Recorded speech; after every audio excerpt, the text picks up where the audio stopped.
उत्तर प्रदेश के बहराइच में बीजेपी की जन आक्रोश रैली में उस वक्त अफरा तफरी मच गई जब पुतला दहन के दौरान आग की लपटें अचानक भड़क उठी और विधायक अनुपमा जायसवाल उसकी चपेट में आ गई। घटना का वीडियो भी सामने आया जिसमें साफ देख सकते हैं कि जैसे ही विधायक अनुपमा जायसवाल ने राहुल गांधी के पुतले में आग लगाई, एक हल्के धमाके के साथ आग की लपटें उनके चेहरे पर आ गई, जिससे उनका चेहरा और बाल जल गए। मौके पर मौजूद कार्यकर्ता और पुलिस अनुपमा जायसवाल को किनारे ले गए और तुरंत कपड़े से आग बुझाई। पुलिस ने फौरन उन्हें इलाज के लिए जिला अस्पताल में भर्ती कराया। सूचना के बाद डीएम और एसपी अस्पताल पहुंचे और विधायक का हाल जाना। गनीमत रही कि अनुपमा जायसवाल को गंभीर चोटें नहीं आई। इलाज के बाद उन्हें अस्पताल से रवाना कर दिया गया। बता दें कि नारी वंदन अधिनियम का विरोध करने पर बीजेपी ने विपक्षी पार्टियों के खिलाफ प्रदर्शन आयोजित किया था, जिसमें पुतला दहन भी शामिल था। उत्तर प्रदेश में जितनी तेजी से अपराधियों पर एक्शन होता है, उतनी ही तेजी से भ्रष्टाचार करने वालों पर भी होता है। ऐसा ही आगरा में हुआ, जहां पर जल विभाग के मैनेजर पर जब करप्शन के आरोप लगे तो जांच के बाद तुरंत उन्हें सस्पेंड कर दिया गया, क्योंकि सीएम योगी कह चुके हैं कि यूपी में अपराध के साथ साथ करप्शन पर भी जीरो टॉलरेंस की नीति है। हमारा जीरो टॉलरेंस भ्रष्टाचार और भ्रष्टाचारियों के प्रति भी उसी मजबूती के साथ आगे बढ़ रहा है। और उसी का असर है कि आगरा जल विभाग के मैनेजर ए.के. राजपूत को सस्पेंड किया गया। दरअसल मैनेजर पर बिना पाइपलाइन बिछाए भुगतान, फर्मों को मनमाना काम देने, वॉल्व के नाम पे करप्शन और नियुक्ति में भ्रष्टाचार के आरोप लगाए थे, जिसकी शिकायत शिकायतकर्ता ने सीएम योगी आदित्यनाथ से भी की। शिकायत के बाद जांच की गई तो आरोप सही पाए गए। कि मेरे द्वारा शासन में शिकायत की गई थी माननीय मुख्यमंत्री जी से, वो भी जांच हुई और उस जांच के बाद आज उनको निलंबित शासन के द्वारा कर दिया गया है और आगे की कार्रवाई और जांच स्थानीय निकाय के डायरेक्टर महोदय करेंगे। कार्रवाई बता रही है कि योगी राज में न अपराधियों के लिए कोई माफी है और न ही भ्रष्टाचारियों के लिए। अब बात बंगाल चुनाव की। बीजेपी ने बंगाल का किला फतेह करने का जो जिम्मा सीएम योगी आदित्यनाथ को दिया है, उसे योगी बखूबी निभाते हुए दिख रहे हैं, क्योंकि बंगाल में योगी दूसरे चरण के प्रचार के लिए भी धुआंधार रैली कर रहे हैं। प्रचार के दौरान सीएम की बॉडी लैंग्वेज के साथ ही बंगाली भाषा में उनके दिए गए नारे बता रहे हैं कि टीएमसी की मुसीबत कहीं न कहीं बढ़ने वाली है, क्योंकि योगी आदित्यनाथ एक दिन में 3 चुनावी रैलियां कर रहे हैं। उनकी रैली में आ रही भीड़ बता रही है कि योगी का क्रेज कितना है और इसलिए बीजेपी ने बंगाल फतेह का जिम्मा योगी के कंधों पर डाला है। योगी रैलियों के जरिए अपराध पर काबू लाने वाला प्लान बता रहे हैं, तो दूसरी तरफ बंगला भाषा में उनके बयान ट्रेंडिंग में है। तीसरा, हिंदुत्व को एक करने की बात कह रहे हैं। 4 मई को जब रिजल्ट आएगा, टीएमसी के गुंडों को कहीं छुपने की जगह नहीं मिलने वाली है। 2021 के विधानसभा चुनाव में टीएमसी ने बंगाली वर्सेस बहारी का नैरेटिव गढ़ दिया था, लेकिन इस बार योगी ने उस नैरेटिव को ही फेल कर दिया है। बंगाल में रैलियों के दौरान उन महापुरुषों का जिक्र कर रहे हैं जो बंगाल की अस्मिता से जुड़े रहे हैं। स्वामी विवेकानंद हमें हिंदू बनने के लिए गौरव की अनुभूति करवाते हैं, लेकिन बंगाल में ममता दीदी को इन सब से चिढ़ है। और यही बात टीएमसी की टेंशन बढ़ा रही है और मोदी से लेकर योगी तक 4 मई को जीत वाली भविष्यवाणी कर रहे हैं। बाबा बागेश्वर यानी कि धीरेन्द्र कृष्ण शास्त्री, जिनका एक बयान फिर से सुर्खियों में आ गया। बाबा बागेश्वर ने भारत के लोगों से 4 बच्चे पैदा करने और एक बच्चा आरएसएस को देने की अपील की। इधर बयान आया, उधर मौलाना रिजवी ने बाबा की शादी को लेकर सवाल उठा दिए। राष्ट्रीय स्वयंसेवक संघ का एक दरअसल बाबा बागेश्वर भारत दुर्गा शक्ति स्थल और धर्म सभा समारोह में पहुंचे थे, जहां वो आरएसएस के किए कार्यों के बारे में बता रहे थे। आरएसएस जिस तरह आपदा के समय मदद के लिए पहले पायदान पर खड़ा होता है, ऐसे में बाबा ने भारत के लोगों से 4 बच्चों वाली अपील कर दी। हम पूरे भारत से प्रार्थना करेंगे, बच्चे तो 4 पैदा करो पर एक स्वयंसेवक संघ के लिए दो, हाँ, ताकि दूसरों को बचाने को काम आए। बाबा बागेश्वर ने न हिंदू की बात कही न मुस्लिम की। उन्होंने भारत के लोगों से अपील की, लेकिन कुछ मौलानाओं को शायद ये बयान अच्छा नहीं लगा और इसलिए उन्होंने बाबा की शादी को लेकर सवाल खड़ा कर दिया, जिसका जवाब भी बाबा बागेश्वर ने तुरंत दे दिया। ऐसा शख्स मशवरा दे रहा है जिसको खुद नहीं मालूम है और उसके पास खुद औलाद भी नहीं है। हमारी शादी नहीं हुई तो हम पर तो अभी लोग कमेंट करेंगे कि बाबा तुम्हारा क्या योगदान है, तो ब्याह हमारा हो जाएगा तो हम भी हिंदुओं की आबादी बढ़ाने में अपना योगदान देंगे।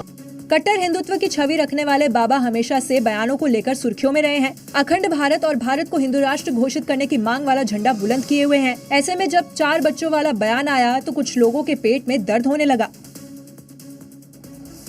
राजस्थान के चित्तौड़गढ़ में श्री सावलिया सेठ मंदिर में आस्था का ऐसा सैलाब उमड़ा है कि दान का नया रिकॉर्ड बन गया।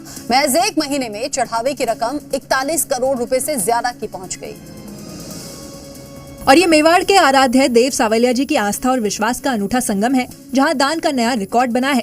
100, 200, 50 और 100 रुपए के नोटों की गड्डियों से दीवार बनाकर खड़ी कर दी गई है। यहाँ सिर्फ 29 दिनों में 41 करोड़ 67 लाख रुपए से ज्यादा चढ़ावा आया है। मंदिर प्रशासन के मुताबिक भंडार से ही 33 करोड़ से ज्यादा की धनराशि मिली है, जबकि भेंट पक्ष और ऑनलाइन माध्यम से करीब 8 करोड़ 45 लाख रुपए आए हैं। ये गिनती 7 राउंड में पूरी की गई है। 16 अप्रैल को भंडार खोला गया, जिसमें 11 करोड़ 11 लाख रुपए आए हैं। 18 अप्रैल को 6 करोड़ 51 लाख 24,500 रुपए, 20 अप्रैल को 9 करोड़ 60 लाख 61,500 रुपए, वहीं 21 अप्रैल को 3 करोड़ 78 लाख 77,000 रुपए, 22 अप्रैल को 1 करोड़ 31 लाख 42,000 रुपए, 23 अप्रैल को 54 लाख 6,600 रुपए, 24 अप्रैल को 34 लाख 51,939 रुपए, 660 ग्राम और 500 मिलीग्राम सोना, 84 किलो 620 ग्राम चांदी मिली। वहीं भेंट पक्ष और ऑनलाइन के माध्यम से 8 करोड़ 45 लाख 75,030 रुपए। इससे पहले साल 2025 में करीब 25 करोड़ का रिकॉर्ड था, लेकिन इस बार भक्तों की आस्था ने सभी पुराने आंकड़े तोड़ दिए हैं। जरा सोचिए, जिस पर आपकी सुरक्षा का जिम्मा हो वो ही आपकी जेब पर सेंध लगा दे तो आप क्या करेंगे। यूपी के मऊ से ऐसी ही एक वर्दी वाला चोर कैमरे में कैद हो गया, जिसके बाद इलाके में हड़कंप मच गया। वहीं पुलिस आरोपी की तलाश में जुटी हुई है।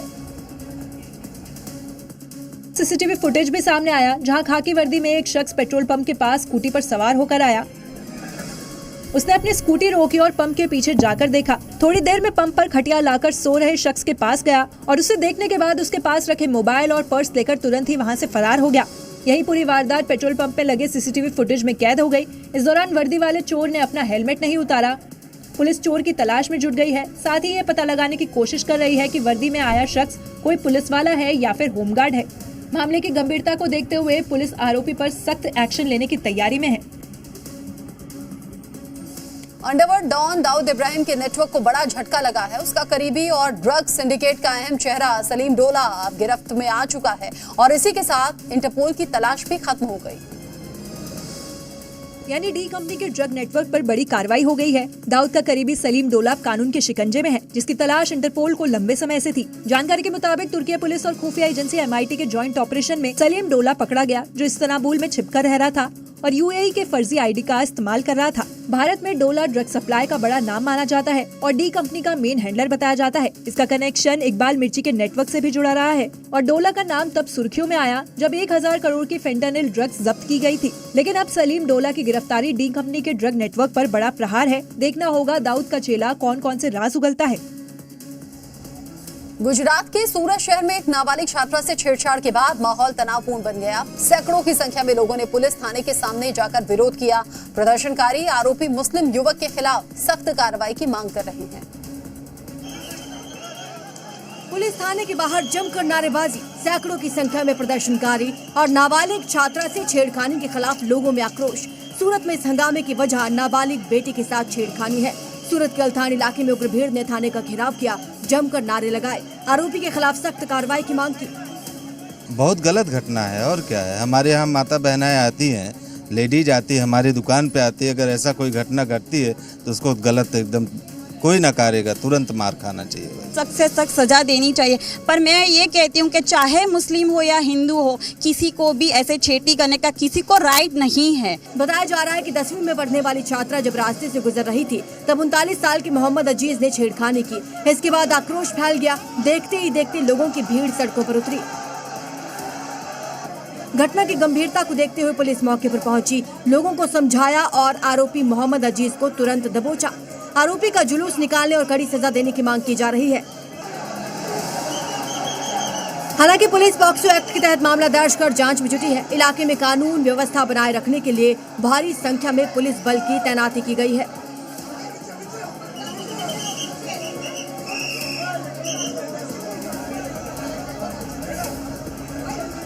पड़ोसी देश पाकिस्तान अपनी आदतों से बाज नहीं आ रहा है। उसकी आतंकी फैक्ट्री के 2 गुर्गे इस वक्त यूपी ATS के शिकंजे में हैं, जिन्होंने कई बड़े खुलासे कर सुरक्षा एजेंसियों को चौंका दिया है। तुषार उर्फ हिजबुल्लाह और समीर खान ने जिस आतंकी मॉड्यूल का खुलासा किया है वो एक ऐसे नेटवर्क का हिस्सा है जो बहुत खामोशी से हिंदुस्तान में अपनी जड़ें जमा रहा था। मुल्ला मुनीर की टीम ने इन दोनों संदिग्ध आतंकियों को क्या काम सौंपा था, ये भी जान लीजिए। सूत्रों के हवाले से खबर है कि दोनों संदिग्ध आतंकियों ने कबूला है उनकी तैयारी लखनऊ और दिल्ली में आरएसएस के दफ्तरों पर हमला करने की थी। दोनों ने आरएसएस कार्यालय की रेकी भी की थी। दोनों को जल्द हमला करने का दिन और समय बताया जाना बाकी था। AK-47 और हैंड ग्रेनेड से हमले का प्लान बनाया गया था। पाकिस्तानी गैंगस्टर शहजाद भट्टी ने इनको कई टारगेट दिए थे। देश के कई बड़े सरकारी भवनों में हमला करने के लिए कहा गया था। दुबई के रास्ते पाकिस्तान ले जाकर ट्रेनिंग देने का भरोसा दिया गया था।